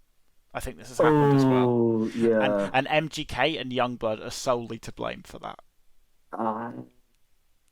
Oh, Because young also blood. because there's the Okay. whole aesthetic on TikTok of like the like goth like type shit, and Mm. Yeah. it's again it's kind of ruining the image of kind of what pop punk was, or and like what it's become as a very different thing, I think. But that still has pop in it, and like Drake, Hmm. like he's I think was it you who described him as a pop artist who raps sometimes? Yes, yes, Like absolutely. yeah. So with it is mainly pop, and even with movies, like yes, you have Barbie, which Hmm. yeah does definitely have. But then if you look at some of the other biggest movies that came out um last year, Oppenheimer, not exactly TikTokable. But it managed to be Um, part of a trend, No, though. But it did but manage to be it in that trend. was. It was TD. It well, was. yeah, but the movie itself, like you do, again, uninstall TikTok. But do you hear much Oppenheimer music on TikTok? Do you get No, the but Oppenheimer No, but themes you. played on I TikTok? suppose the only reason for that trend was that the film came out at the same But time as yeah, Barbie. it was just That's like a true, release actually. It was party. just a release thing, Um, yeah. and like the other big movie in Beyond the Spider Verse. Um, Across the Spider Verse. yeah. Um, oh, Beyond's the next one that's coming out. Yeah, Beyond is the Across the next one. Spider Verse. Is that like that didn't have too much TikTokification. There you go. Not that I I can can speak think, English. not that I can think of where I saw it. I don't know. Yeah. So I was. What I I would say think is that Christopher Nolan has been well served by the fucking Interstellar soundtrack for That's true. TikTok. That's true. yeah. And the Joker like Although T-shirts, Yeah. the although you Joker know what? posters. Oh, just yeah, Joker 2, whatever it's called, the one with Lady Gaga in, that is going to It's be gonna be Dick Cock. Yeah. It's that's going to gonna have be TikTok songs. I can tell you now that will have TikTok songs in it. Like it will not like songs that are from TikTok, but songs that are designed to go viral on TikTok. Suicide But Squad 2016 was designed to go viral in whatever way. what Whatever back way in possible. Vine I or don't know, but it what? had like the Bohemian Rhapsody Oh no, that was trailer. because the movie ended up getting edited by a trailer company. Yeah, I know, but Yeah. like what did they like? What did they think they were going to do with that footage? Is what I'm trying to say. Yeah. Um, Anyway, yeah. All, I think we've pulled everything out of that topic that we can. Mm. I mean, My all next I'm saying is I've listened to Oppenheimer soundtrack. I haven't listened to Barbie my soundtrack next question outside that I'm very the movie. curious about, TD. What was your problem with Saltburn? Oh, What no, I TD. think no, hang on, wait. I think this is a topic for another cast where we summon our friend currently residing in LA. No, let's And just make our lives much he easier. Let's can go join across my four team. different time zones. Yeah, Yeah, yeah, yeah. I Well, think Yeah, that will be absolutely hilarious. I'd Because also I this is, speak I to him haven't on seen the like a film. yeah, yeah. You can moderate the discussion. Me and our LA Okay. friend can be on one side. Ben can be on the other. Um, uh-huh. and because we'll probably both be the tired ones, it'll balance out on 2v1. So you don't Yeah. want to talk about this now. No, I will summon the man in LA. He will assist me in why explaining why that movie is god awful. But yeah. Okay. I mean, that would be like if you're not interested to talk about it now. That's fine, I suppose. Yeah, I feel that that is something that would be a good first intro for him on the cast. Okay. Um, I would like to. I don't know if we would like to talk about the Israeli strike in Iran that happened this week. I don't know if that interests anyone. I'm trying to avoid that because it's depressing. um, So, would you like to talk about it, It's right. or? I'll discuss it if you want Ben. So I think it sort of all started when the Israelis targeted from what I understand, they bombed a Syrian consulate in Damascus. No, sorry, an Iranian consulate An Iranian in consulate. Yeah. Syria that killed some sort of top Iranian generals, from what I understand. It was top Iranian generals in the Revolutionary Guard The Corps. Quds So Force, not the right? official Iranian army, the one they use for mischief. But the United States do that all the time. It's kind of like a sort of No. like a paramilitary force type thing. Well, it's a military force at arm's length of the Iranian regime, but also isn't. Where they're the ones that will go around and sponsor.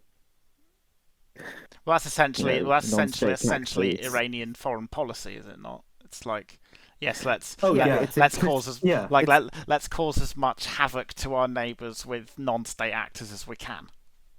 Yeah. Right. Yeah. They are the ones that actually carry that out, as opposed to the Iranian army. Yeah, it's like it's kind of foreign policy of. It's like Russia and the Wagner Group before they had beef, and then didn't have beef, and then the leader of the Wagner Group surprisingly died. So wow.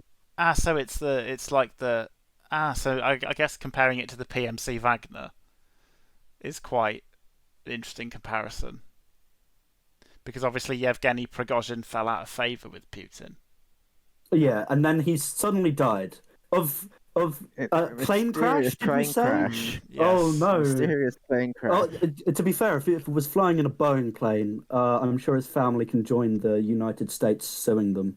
Yes. I think the missile or the bomb on board probably have something to say about that. No. You can blame it on Boeing. They're doing shady shit. But anyway, sorry, to bring it back to the topic. So then that led to the Iranians being like, we're going to respond to this, and like throughout all of April they kind of left Israel in limbo for a bit, and then they did respond, but only one of the missiles actually caused any damage, from what I understand, like to anything, because the Israeli Iron Dome defended against all of them, and I think the Jordanians got in on helping to defend Israel. There was quite a large international coalition of both have said they did defend, and also ones that are rumored to have, which was quite interesting. I saw Rishi come out publicly and say the Saudis. Mm. So the Saudis are rumored to have played a part, but they haven't said they have. Yeah, they wouldn't. They wouldn't give official lip service to it. But the Americans definitely, the British, the French. Yeah, Rishi said shit. The usual. That's the only thing I know. Well, they had fighter jets in the air, and they would shoot down missiles, etc. Yeah. The Jordanians definitely were there because quite a lot of these missiles went over their airspace. Yeah. And it's not like, well, no, it's simple. Like the Arab, all of the Arab Gulf states have a vested interest, have the same interests as Israel and the West, and they have an interest in being against the Iranian regime because it destabilizes the region. It's as simple as that. It's pure realpolitik, essentially. It's almost as though this shit has been going on for as long as history. You've always had the Iranian-Persian thing be somewhat opposed to the rest of the Islamic world in that section of the world. Like as far back as like the Mongols, they kicked out the previous guys who were slightly at odds with the Fatimids and Seljuks, and then they became at odds with the Fatimids and Seljuks, and it's like, oh, wow, I love when history rhymes. But what do you think? But I think the reasons for why the Arab states opposed the Iranian regime now might have been quite different to what the Arabs thought of Persian dynasties, throughout history. It might. Oh yeah. The reasons always change, but as I said, it's history rhyming, not repeating. What I think is the more interesting discussion here is less the actual incident itself, because I think it's pretty, Well, yeah, but then to finish it off, it's like so. I personally thought that after it happened, the Israelis should not respond because it's a tit for tat thing, like it's a tit for tat thing, like it would have been silly for them to start something with the Iranians when they've already got what's going on in Gaza. Like, it wouldn't have made any sense. And the fact that they've done that makes me think, what the hell are you doing, and what do you think you're trying to start here, in my opinion? But go on, Chris, carry on with what you were going to say. What I was going to say is that I think the Israel-Iran thing is a tit for tat, and that they both had to get out of their systems, and now they're going to go back to the state they were in beforehand. Well, so you don't think the Iranians are going to what respond back from what Israel have just done? Because I think that they might do. No, I think they played it down at the afterwards, and as far as I could tell, there wasn't really much impact. It was more, I don't know, they've got a bigger game plan than acting now. What I would say is that the more interesting conversation is with the West's response, in that we assisted Israel in defending Israel's land and people. Yeah. Why can't we construct a argument to do that for Israel, but not to do the same for Ukraine? Russia has nukes, Iran doesn't. Right, Yeah. but the argument is that, but do you want war with Iran? Because the argument is that we can't shoot down Russian missiles because what if it provokes Russia? But it's not the same argument that you'd have with Iran. Iran is still a perfectly well-armed nation. Iran doesn't have nuclear. Iran doesn't have nuclear power. Well, Iran doesn't have nuclear weapons yet, but I think like Russia is a much larger power, and Russia is projecting, I think, a lot more influence than Iran ever could. I find it laughable when people say that a conflict with Iran could spark into a world war. The Iranians have no support. They have no support. I think no one's going to die for Iran, other than the Iranians. I completely disagree. Like, who is supporting the Iranians now? Yeah. Like, who has support for Russians? Russia's got its own shit in Ukraine. Yeah, I don't think the Russians would seriously come in and the defend only Iran. people who Russia might defend is China. I think that's and Belarus. No, but I don't think the Russians would be joining a side with Iran. I'm saying is that at that moment, it would be another level of distraction for the West, where Russia could then continue its move on another front. Putin's not that stupid. Certainly, the existence of the Iranian regime benefits Putin. I would say that. Yeah. Well, the Russians are getting quite a lot of weapons from the Iranians at the moment. Yeah, no, don't get me wrong. Russia wouldn't want Iran to fall, but they're not going to risk sparking global conflict over them. No, but the Russians are quite. But I completely disagree. I think the Russians are quite happy to wait for a perfect moment when the West decides to turn somewhere else, to hop over into Moldova or wherever and have another little bite of that apple. But Putin's not gonna fight a war on two fronts. No one has done that successfully. Right, but everyone said that he'd be stupid to go into Ukraine. He'd never go into Ukraine. It makes no sense. And now look where we are. No. People were actually worried with Ukraine. It wasn't the resounding academic opinion. No, if you go back into the days before the invasion, there are plenty of people, military commentators and others saying he'd never go into Ukraine. It's just posturing. It's foolish. He would never do it. And now look where we are. And it's going to be, unless the West actually puts up a proper, a strong defense of Ukraine, he's not going to stop there because he has no. Did we stop him? This is true. Yeah, did we stop him? No. Did we stop him in Crimea? No.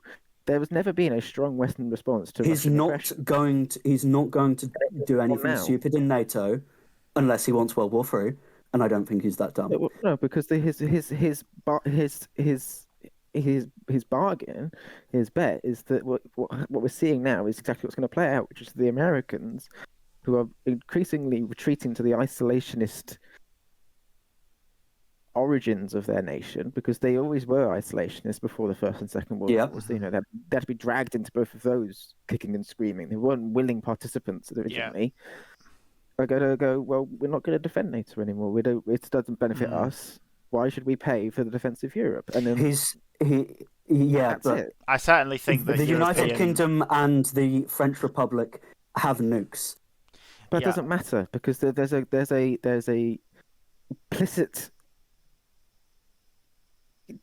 There is no reason why either state would use anybody would use nukes because this isn't the stakes. A war over Latvia or Estonia is not going to involve nuclear weapons. It will be fought on the ground, and that would be the end of it.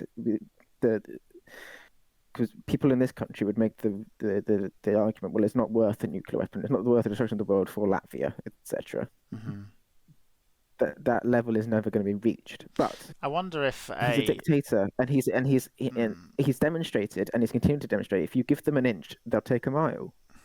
Yeah, no, because because what with Finland and Sweden now joining NATO, and Europe, as Macron has continually probably jumped for joy, Europe is now, with the Trumpian rise, Europe is ramping up its arms production. This is true. Yeah, this is true. Like I definitely think there is a push for like an independent European foreign policy, like where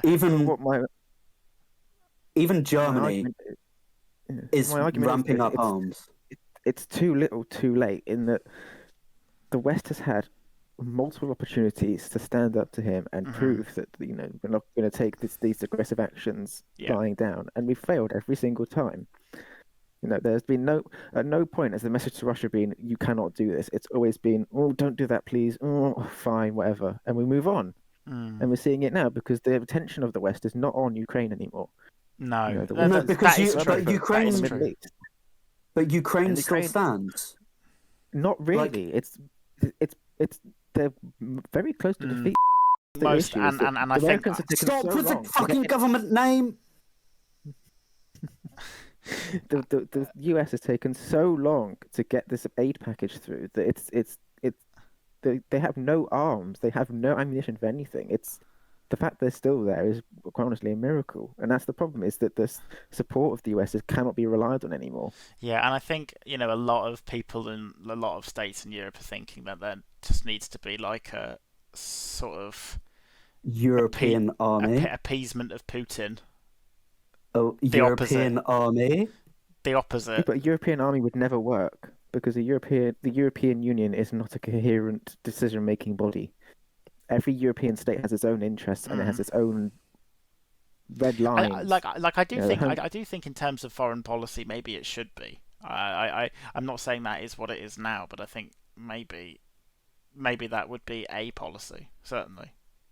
Yeah, I think Putin Putin won't make another move while he's in Ukraine, not until that fully ends. But I certainly think a lot of Western states think that there should be like a settlement with Putin of, you can keep the Donetsk and the Luhansk and Crimea, and we'll leave it there. Right. But the Ukrainians won't allow this, and it is difficult. Why should they? Why should they? Why? Because then he's won again. He's got what he wanted. He's got another chunk out of that area, and all he's going to do is going to wait for 10 years, and he'll go into that bit of Moldova that's got a lot of Russian separatists in, and it will be just a repeat again. Because the reason that you let him do it is because you allow Germany and France and especially Eastern Europe, Poland's ramping up its army. This is true. This is true. This is true. And so you play for time, like we did in the phony war back in World War II. You play for time. The European Union, while it doesn't come to a full-on consensus, will start to think, Orange Man bad.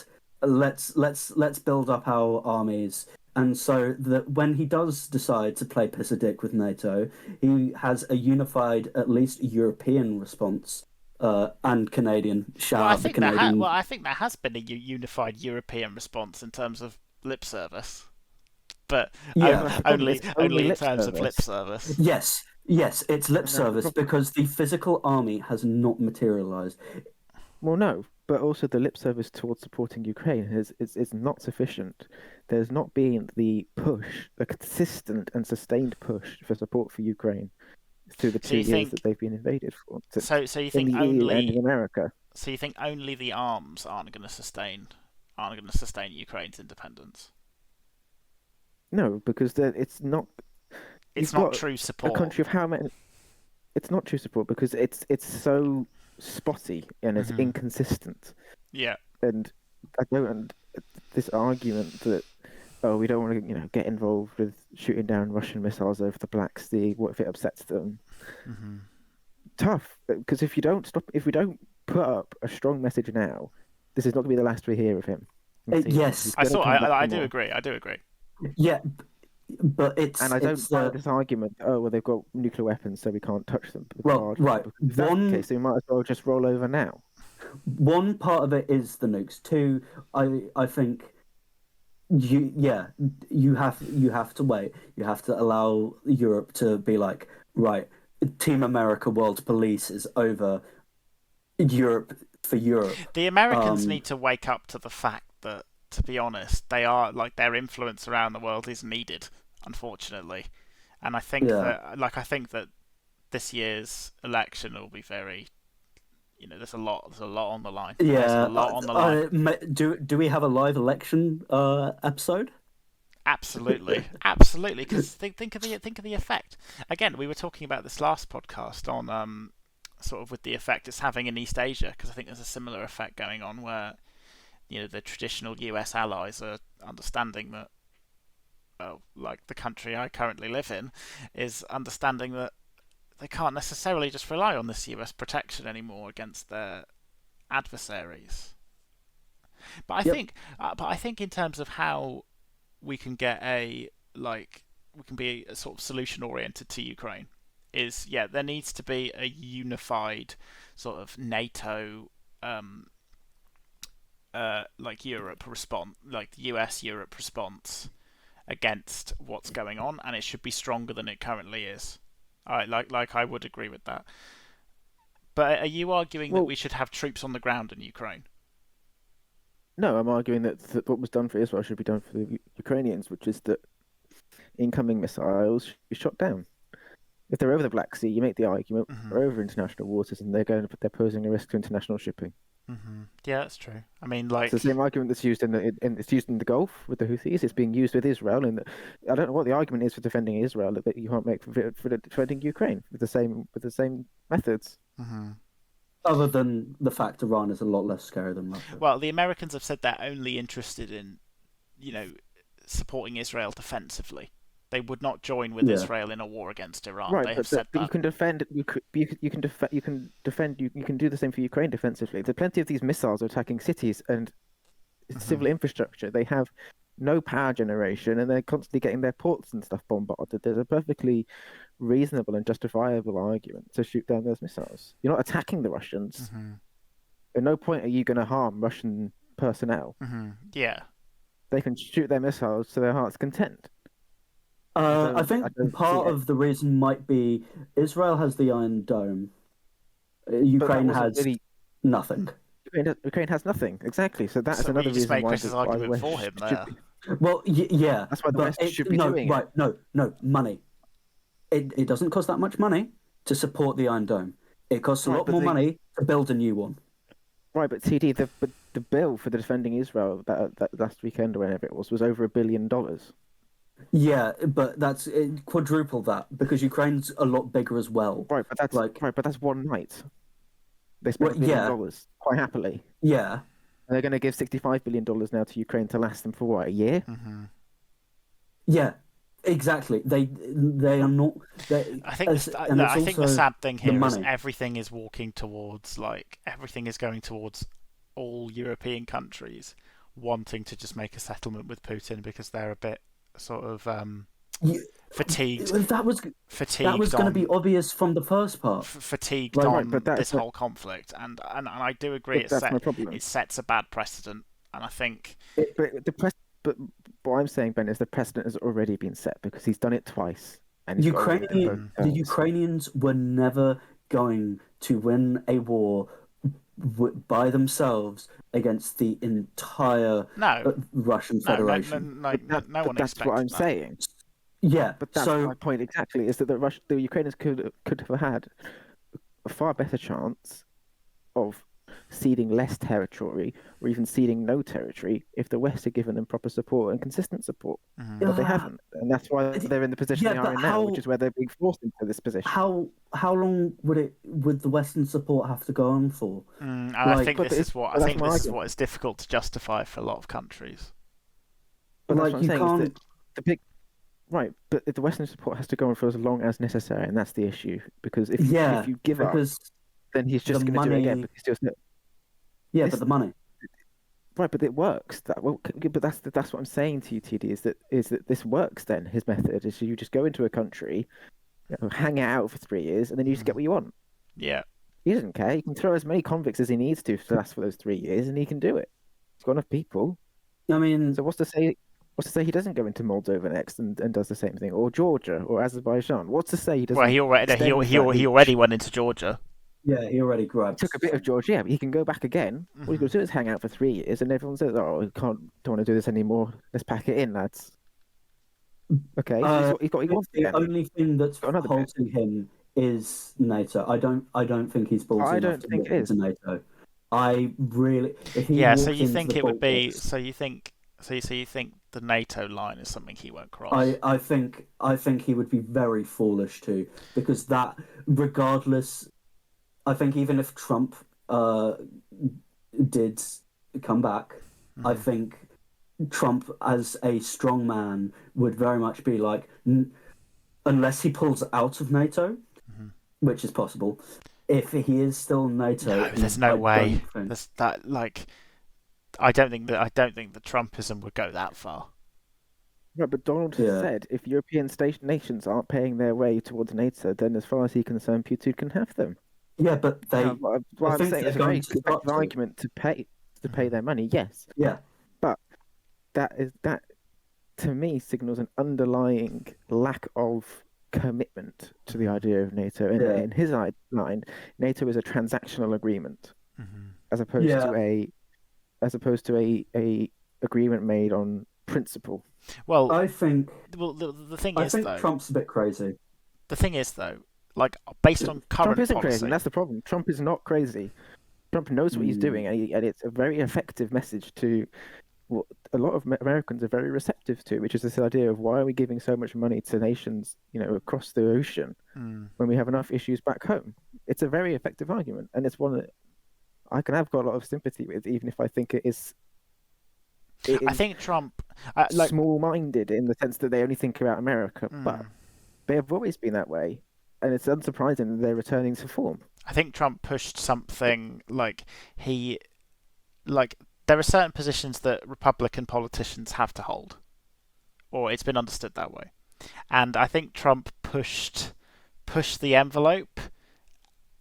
Maybe not fully intentionally, but he pushed it away from what the discourse normally is, which is supporting US foreign policy, and he was like, this is actually falling, like this is actually landing on, this is landing on fertile ground. Oh, okay. And I think that's why you've got people with a very, almost cult-like appreciation of him, because he kind of pushed it. He kind of pushed a lot of things where they haven't been before, or I can talk against American institutions. I can question the validity of them. And I think the fact he's the first to do that, they see him as something different, I think we should discuss Trump foreign policy in another cast. I think that's a whole kettle of fish. But let's kind of wrap up. Let's kind of wrap up this whole Ukraine thing. We'll move back to Iran and then we'll finish off soon. I think. But right, so the Americans had that vote the other day in the House of Representatives to approve this aid, this 1 year delayed aid, and 100 Republicans voted against it. Yeah, no, I saw that. And that's what they're dealing with at this point. Is that number is not going to get any smaller. Yeah, it's dangerous. The tide's turning. It's dangerous. People are tired of this conflict, and that's far more American domestic politics, because the Republican, we want our borders fixed. I want to get on these border fixes. But that's my point, Thomas, is that American politics and American public opinion, especially in Republican wings, is very much that America has enough problems on its own. It doesn't need to be paying for all these foreign wars and foreign wars not even being fought by them. It's a reasonable argument, but it does neglect the fact that if America does not act as the world police, there is no one else. Well, yeah, There's China. and foreign Right. actors who don't have to pay lip Okay, service to things like human let me- rights and let me rephrase then. If America is not willing to be the global champion of democracy, there is no one else that can fill that void. the people that European and, federalization. and those that will Because the and those Europeans that still wouldn't manage. can I say something? And those that will fill Yes. that void are the non-democracies of the world, like China and Russia, unfortunately, and that's a very dangerous situation. Which is what we're seeing now, because Russia, China, and Iran are becoming very buddy-buddy with each other in a way that we really shouldn't be comfortable with, but we don't seem to be doing much about it. So go on, All I'm T. saying is, if World War III does happen, I'm glad I'm in New Zealand. You've got three Nuke Auckland. Go on, You've dare got- you. You've got three different, quite large powers, all destabilizing their own regions, working together. You've got China and Taiwan, you've got Russia and Europe, and you've got Iran in the Middle East. Yeah. I dare someone to nuke Auckland. So I think it's that a- I think the conclusion that we've Yeah. come to is like in Ukraine, the support needs to be from the US, it needs to be from European countries as well, as much as possible, to say to them, Yeah. to say to Russia, no, you're not doing this, and it needs to be more consistent than it's been. I agree with that. Yes. It needs to be more centralised. So you were making arguments for sort of closer European integration there, TD. Yeah. I think Europe. I think Europe should work together. I think. I agree that they should. I agree that they should. I agree that we should pursue foreign sort of interests as much as possible. I think. We essentially have common foreign policy aims. Sorry, 1 second. Yeah, I think it would be wise for Europe to I'm back. to get together and be a big happy little family. But my question to you then, TD, is what would change between the current status quo if that was to happen? Because we have NATO, which is a military alliance between all European nations pretty much already, and the European Union pretty much dictates foreign policy. Yeah. It's not never really that much disaligned from the UK's foreign policy. I mean, this probably wouldn't make me any friends back home, but re-entering Europe and ceding more power to Brussels, I think. But what different? But that hasn't answered my question. No, I don't like. Right, so I don't think so turning more- Europe into one like United States would be the like. no, would be the no, solution I'm here. not. I'm not advocating for a Europe, a federal Europe yet, at least. But I think if there was more centralized powers, especially with regards to military. So you think? Because- So hang on, but you think that a federal Europe is something that could happen? If the I- external pressure, I hang on. don't see that happening. If Go on. the external pressures like a scary Russia and a distant daddy America like start to walk in on things, I think if the pressures are right, there is a possibility. Like the UK even considered merging with France at the beginning of the Second World War, and yes, it didn't happen, but like those were two completely separate imperial powers with different goals. I think a few weaker democratic powers with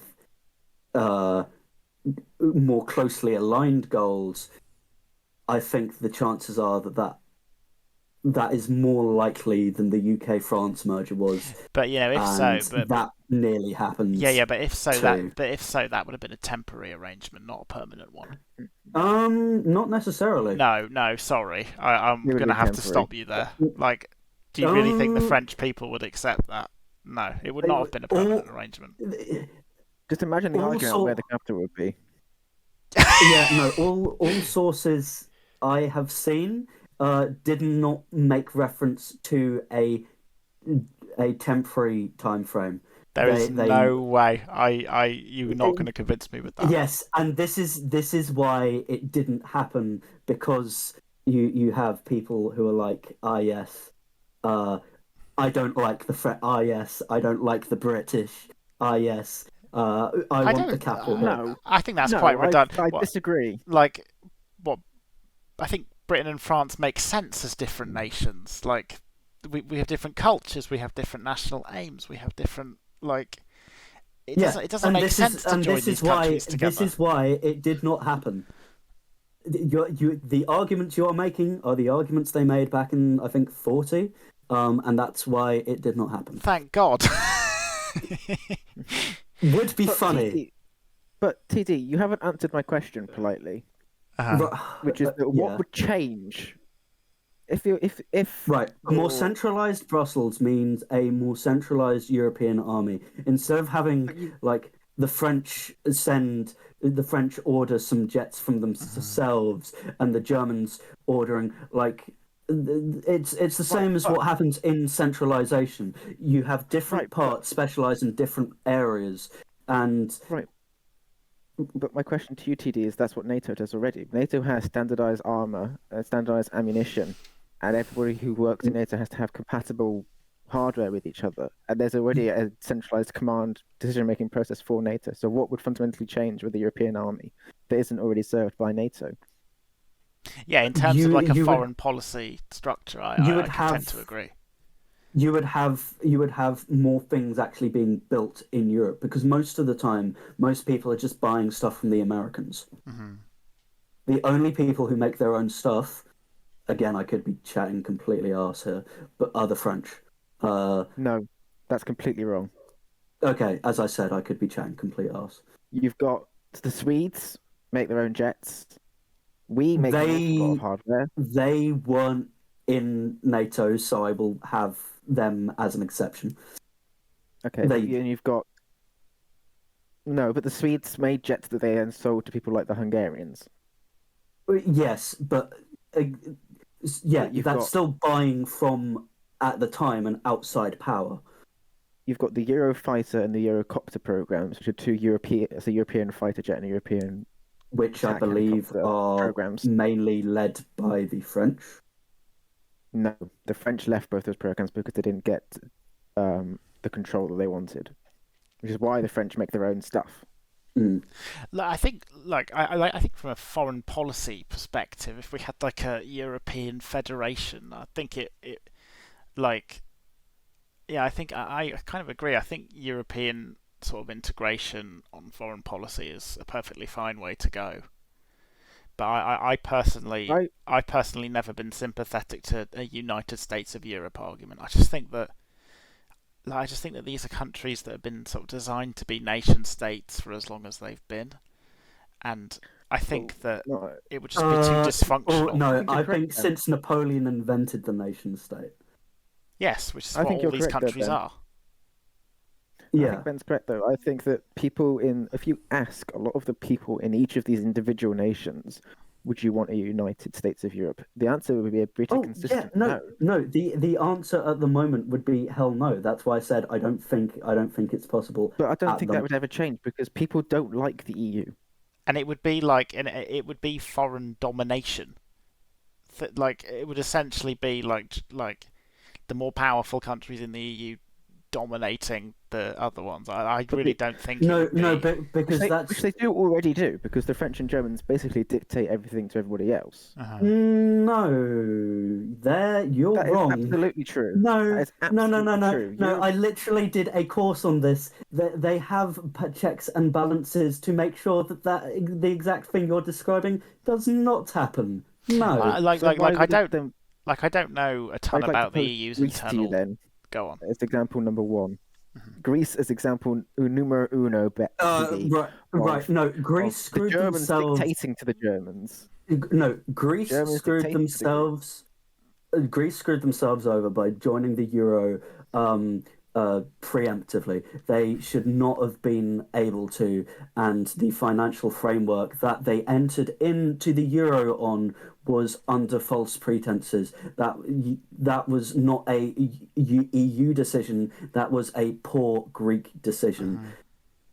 That was not an EU. Then they had to borrow loads of money from Germany, and From that's Germany, why. who charged them insane interest, Yes, but that's knowing not that the Greeks would default. that's not an EU issue. That No, is but between this is Greece the and but it's a perfectly legitimate example of a much larger European power Mm-hmm. getting its way yes, but over a that's small not power. through the framework of the EU.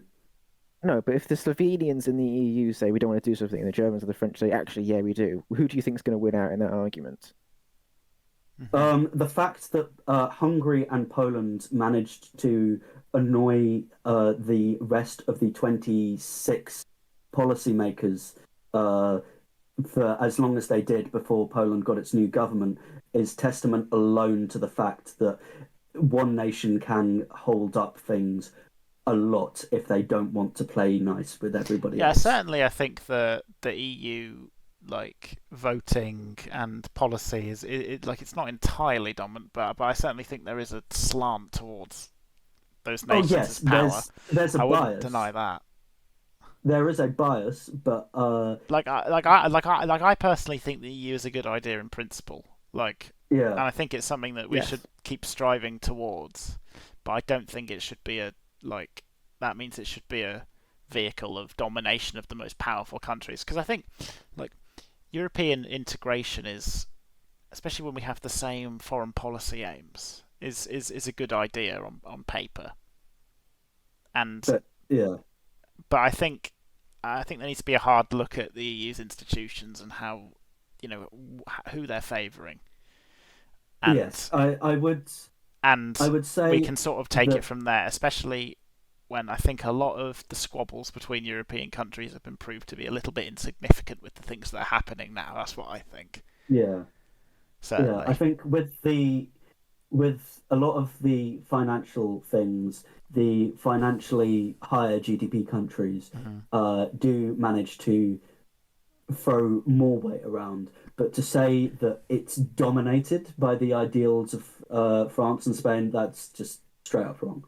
Um, I mean, you can have your opinions on it, but I think where it is, like, we can all agree that the EU needs to be like it needs to give as equal weight to all its member states as it can in order to be something that people are going to support. That's just how it's going to yeah, go. but I feel like this is getting into a much bigger debate now about what should the EU be? Well, I think Because well, I think in this my is a head, question that every country is asking. yeah, I don't think anybody has an idea of what it like, and no one This can is true. agree This because is true. I agree. and I think not sitting at that table is only going to disadvantage those who are not sitting at that table. I agree. Take that hint as it will. I agree. I agree. I think Brexit was a mistake for that reason. Personally, I didn't mention that word actually. no, no, no. I'm going to go there. I think it was a mistake for that reason. But you do get countries I with like think you get countries like Spain with smaller roles in the EU, but still manage to get sort of Um, benefits from from it. that's what because they have. I from what I've heard, they've actually stepped up to fill some of the void that Mm, was left by a particular nation who decided yeah, to leave in mid global pandemic. we had a smaller Um, What role than I would, France and Germany though, to be but honest. what I would say, but my what I would say though is that the issue with the EU for me is that it gives a crutch to countries to not manage themselves effectively because they can outsource it to Hmm. another body. So your nation's finances don't need to be in tip-top shape because you know you're going to get umpteen million euros from the EU, Mm. Certainly, why a or lot you of don't need to countries are worry. interested in joining, like Serbia and Yeah, because Turkey I and don't think that's healthy to have that but that's reliance that's on an why external that's why funding they source. do that's why they do have the enlargement fatigue, and that's why it is taking longer and longer for states to join. hmm Um, I agree. Although part of that is due to the quality of states that are applying to join. What we've had Ukraine, which is literally war torn. We've had Turkey, which negotiations have been frozen with because they can't play nice. and also their state of their democracy is kind of called into question as well. Yep, you've got Serbia, which has a problem. And let's be honest, the idea of a Muslim majority country in the EU is... no, I said Serbia. No. I mean that with Turkey, though. Yeah. I think the unfortunate reality is a lot of them. I think a lot of EU member states would have a difficulty accepting a Muslim majority state. Oh yeah. Well, Serbia has Kosovo to sort out. I'm not sure if Albania's applied to join yet. I can't remember that one. They have. I should actually dig up my notes. I think they have. Montenegro is a bit of an issue because they use the euro already, and the European Council did not give them permission to do so, which is hilarious. That is quite funny. Then you've got Bosnia and Herzegovina, which has the issue of separatist movements in Republic Srpska. We'll pretend I pronounced that right. Srpska. And that's everyone who's applied to join. Look, yeah, I think the biggest. Go on, Chris. Go on. The biggest issue with Turks joining the EU is their beef with the Kurds, because obviously there's a lot of, especially in the Scandinavian nations, there's a lot of Kurdish communities, and that would be not happy about that. This is the issue, I think, with having a more United States of Europe, is that all these different countries have quite different ideas of acceptable cultural aspects, and I think this is going to be difficult to reconcile. I mean, they've bullied. It's an issue. It's an issue in the United States, and they are less diverse than the EU, where there's a definite clash of different cultural values that lead to wider ramifications in terms of policy making and decision making. I mean, there is currently one party that I think has 1 or 2 seats in the European Parliament, and that literally advocates for European federalization. And I forgot, I think it's Volt, because there's... I keep on getting that one and the far right Spanish party mixed up. It's the far right Spanish one. Yeah, so Volt is European federalization. Vox is far right Spain. Yeah. Okay. I think to sort of finish this off. So it's. I think with with what, like again, I personally I like the idea of that European project where there's like a single sort of aim, a single foreign policy goal, and all that. And I think that, I agree with TD that we were kind of silly in taking ourselves off of that table. But I think it needs to understand what its scope is. And I think it needs to understand, the difficulty in reconciling, a lot of different views on what it wants to be and what it should be. And I think that it needs to remain limited in its scope as well. I just think I think that European federalization just fails at the concept level. I think. I think the EU suffers from extreme bureaucratic feature creep, and that's its biggest issue. Is that it doesn't know what it wants to be, and yet it keeps creating new things for itself because it doesn't know what it wants to be. Yeah, and it doesn't seem attractive. Like, why do you think the majority voted to leave it? It doesn't seem attractive. Okay, Brexit can be an entire another podcast. I think that's beyond the scope of this discussion. But I think you can make the argument, which is that the EU originally was a financial. Well, it was designed to economic union. The European powers was fighting. Yeah. It became an economic union. Now it's more of a political union. Okay, it's evolving. Right? Yeah. This is the little snippet for the inevitable why Brexit was good / bad podcast that we can have later. Yeah, which I think Ah, I think that gets really to the root of a lot of this stuff. yeah, and yeah. But Okay. I'm going to conclude this section. Like, I think a unified response to what's going on in Ukraine is very important, and I think that's not what we're getting now. I agree, and Yeah. I think Okay. regarding Israel and Iran, like the fact that what happened in that region of the world where the US was more than happy to deal with Iran is certainly something that is interesting to contend with. I'm not sure where that takes us from here. Um, does it take us on to another topic, or does it? Fuck! It's nearly tubby bedtime for me.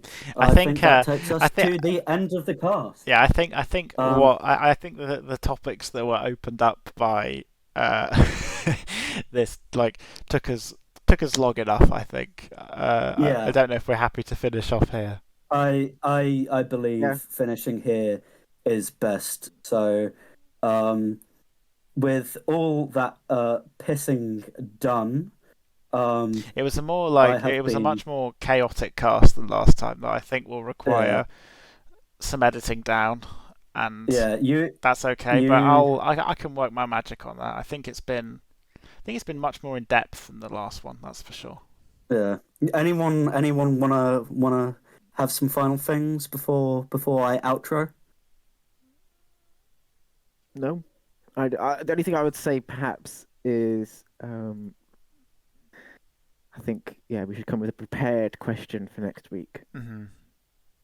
Yeah, well, we Okay. kind of. Have a Well, I proper mean, I thought that it was going to super in be. depth. I feel this is moving into postcast discussions Yeah. because I feel we have gone on for long enough. So Okay. I will take us out here.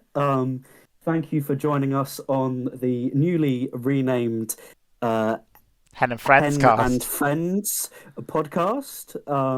I have been TD, joined by the nominal hen of Nominal Henjamin hen. and Chris Clark, Krong, Cringe, Clang, anything beginning with a C. I hope you have enjoyed listening to whatever the fuck the last hour and a bit, if not more, has been. It will be condensed into the main points. I Yeah. think. Put it So this way, piss a dick. I'm not editing this now. Yeah. Piss a dick, peace, and good night. Poo.